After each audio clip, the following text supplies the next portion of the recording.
In today's video, I'm going to show you exactly how to find your Steam game files on a Windows 10 or Windows 11 PC. If you have ever needed to install a mod, move a game directory, or simply troubleshoot some local files, then knowing exactly where your games are stored is essential. This method is the fastest and most reliable way to locate your game installation folder without having to dig through your hard drive manually or guess which program files folder everything is hidden in. This works for any game in your library and ensures you are looking at the correct file version every single time. If this video helps you out today, please make sure to hit that like button and subscribe to the channel for more useful tech guides. Alright, let's get right into it. First, you will need to open the Steam application on your computer. Once the application has loaded up and you are logged into your account, locate the menu bar at the top of the window and go to your library. This is where all of your purchased and installed games are listed.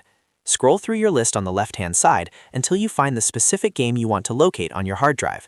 Once you have pinpointed the game, right-click on the game title itself. This will open up a context menu with several different options. From this list, go ahead and move your mouse down to click on Properties. Clicking this will open up a new window specifically for that game's settings and configurations.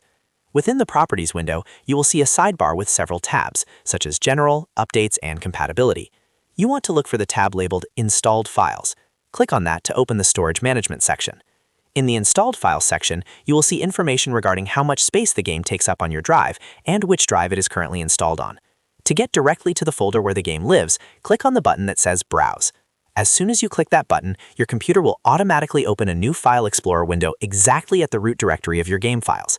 This is where you will find the main executable files, the data folders, and everything else associated with that specific game install. This folder is usually located within the Steam apps and common subfolders, but using this shortcut saves you from having to navigate there yourself. Now you can easily copy files, edit configurations, or do whatever maintenance you need.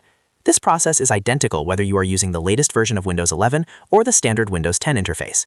Once you are finished with your files, you can simply close the File Explorer and the Steam Properties window to return to your library. It really is that simple, and it keeps you organized. If this video helped you find your game files today, make sure to hit that like and subscribe button to stay updated with more easy guides just like this one. Thanks for watching, and I will see you in the next video.